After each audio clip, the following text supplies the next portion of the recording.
Look at that truck. Freshly cleaned, looking fantastic. What's going on, guys? Welcome back to the channel. It's been a while since I did a little washing video for you guys. Doesn't mean I haven't been washing. That just means I've been focusing on a lot of other stuff. One being the 6-figure power washing program, where I'm constantly adding new videos to that program, and we're doing a weekly Zoom call. So if you want to be a part of the 6-figure power washing program, it's only $29. Teach you how to really get into this business and grow and make money. So if you want to get into that program, first link in the description. But right now, we're on a really cool project for one of my realtors. I work with about, I market to about over 1,000 realtors in the area, but I consistently work with about 20 to 30 of them. This being one of them. She hit me up a few days ago, said, Austin, I have an emergency. We have showings going on this weekend, and I really need to get this patio cleaned. Okay, so we're doing all this, boom, boom. And then there's a nice little area down here. We got some steps and we got a flat patio right there. Should be an easy 4 to 5% mix. First, we're gonna pre-wet this with water, get some water going into those grooves and just let it kind of sit in the stone for a bit. Then I'll treat it. 5% mix, no surfactant, not required. And then after a few minutes, maybe 5, 10 minutes, 15 minutes, come back there and do a rinse.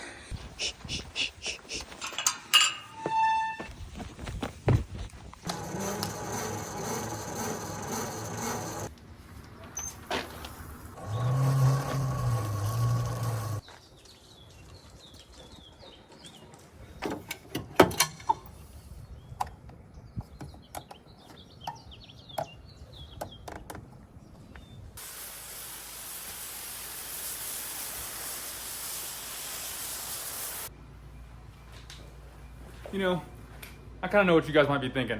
Austin, how much is this job? How much am I getting from this job? I'm gonna be fully transparent with you guys, okay? This is a $399 job, and I already know what you're thinking. Oh, that's not enough. It should be more. Why are you only working for $399 on something like that, like this? And I completely agree with you. This is a one-time client that just called me off Google, like most of my clients do, or most of the people that reach out to me do. This would probably be maybe a $650 job. But here's the deal, guys. I'm doing this project for one of my go-to real estate agents, okay? And I've been marketing to real estate agents for the last 2 years. I market to over 1,000 real estate agents, and this particular one is one out of the 30 that I do work with consistently on a yearly basis. This client gives me at least 1 to 2 jobs, maybe a month. This agent is one of the top agents in my city, and she has me do almost every single project that she has to put on the market. Any of her listing clients or any of her buyer seller clients, I'm doing almost every project, okay? And so if I'm guaranteed to have calls from her a month, am I gonna give her a little bit better of a deal? Yeah, okay. I wanna continue that relationship, okay? This is a project that'll take me about an hour and a half, okay? I'm not making terrible money for $399, going out here and spraying some chemical and leaving for an hour and a half worth of work for $399. Yeah, industry standard should probably be maybe in the mid-5s to do something like this because it requires a lot of chemical. But this is a client that has continuously put food on my plate, continuously helped me pay my bills, continuously fueled the growth of my business. So I'm gonna take care of her, okay? So without further ado, let's get back to cleaning this project. One quick tip that I'll tell you guys is whenever you're spraying, especially something as strong as this, you don't want to go over here and start spraying like this, okay? Well, even though we have to get chemical in these areas, you don't want to spray like this because you're basically going to run a really, really good chance, well, not even a good chance, you're going to spray all this siding. Well, this is the type of siding that really can't get hit with a strong solution like this. You're pretty much in for it because you don't really know what kind of reaction you're going to have with the paint on the siding. So what I like to do is instead of going this way, I start here. I'm spraying away. I'll get away first. And I'll come through here and feather it. I'm just gonna feather the trigger. That way I'm just hitting the rock, not the siding. Okay? There's little to no overspray going on the siding. I'm just feathering my trigger. Just getting around these corners, spraying away, like so.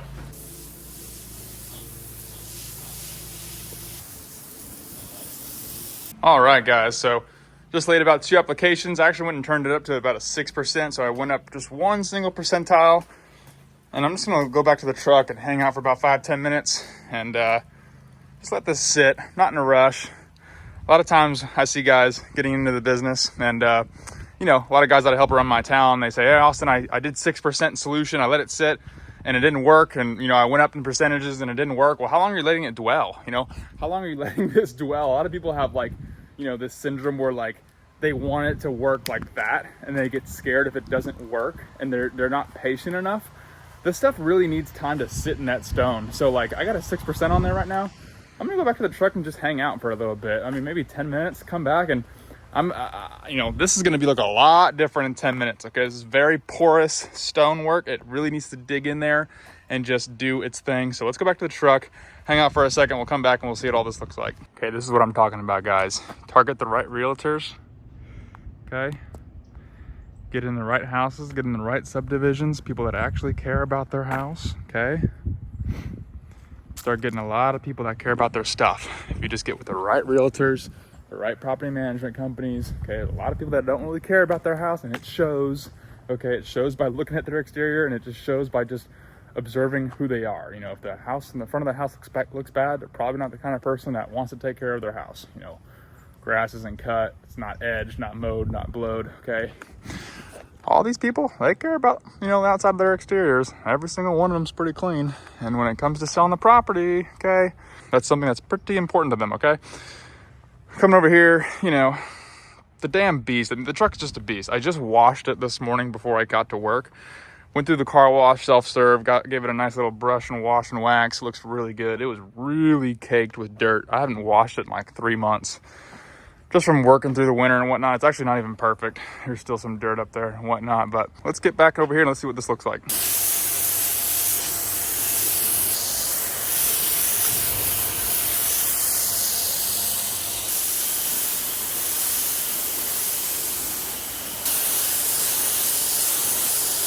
One might ask, you know, Austin, why aren't you using a surface cleaner? Okay.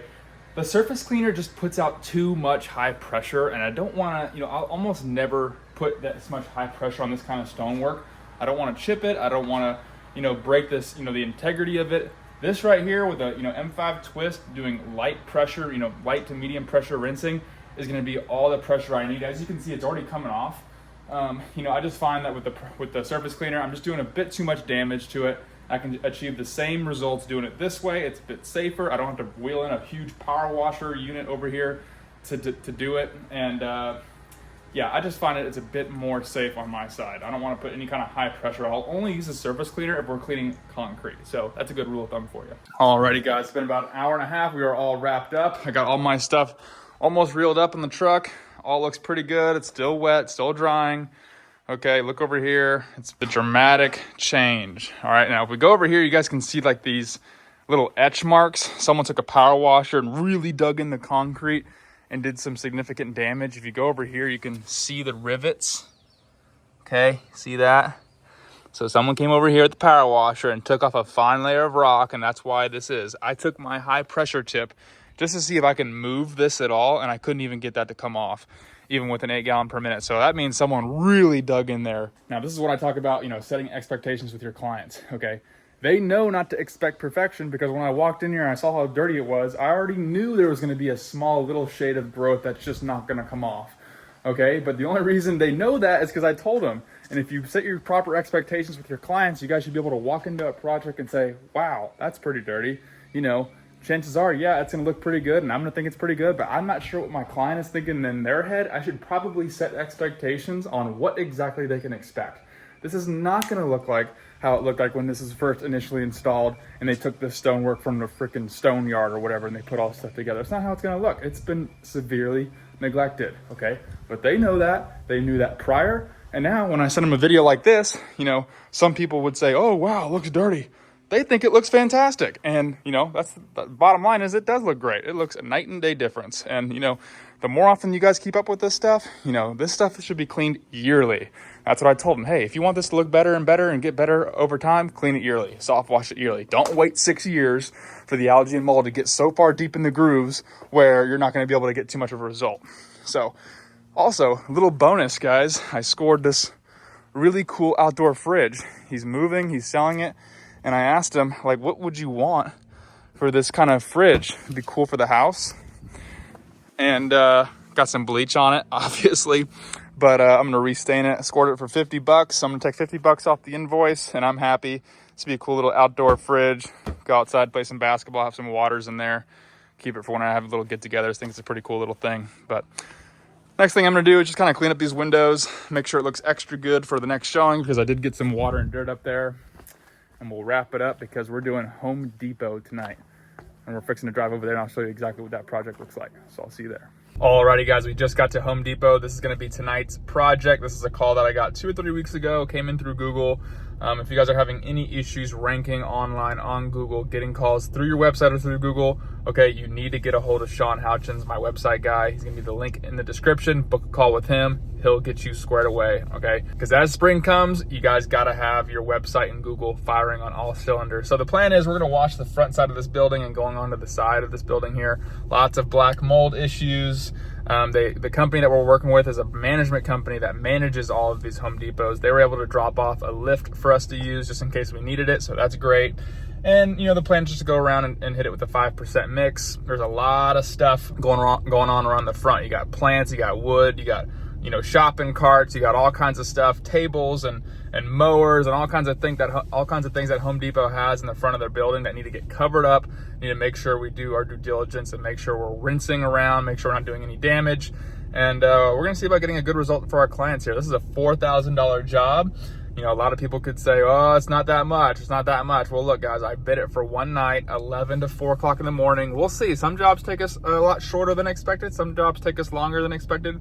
I could get burned for it, or it might end up being a slam dunk. If I can get it done in 5 hours, you know, divided by, or $4,000 divided by five hours, it's, you know, it's pretty good hourly for me. So I'll take it. I was able to secure the job, secure the relationship, secure that job on my CRM, and everyone's happy. So with that being said, guys, I hope you guys enjoyed this video, got some entertainment from it, got some value. Gonna keep on making these little wash vlogs, wash videos for you guys. I know you guys enjoy that. I remember I did a poll one time and you guys said that you guys really enjoy these videos. I'm gonna keep them coming, and we'll see you on the next one. Peace out.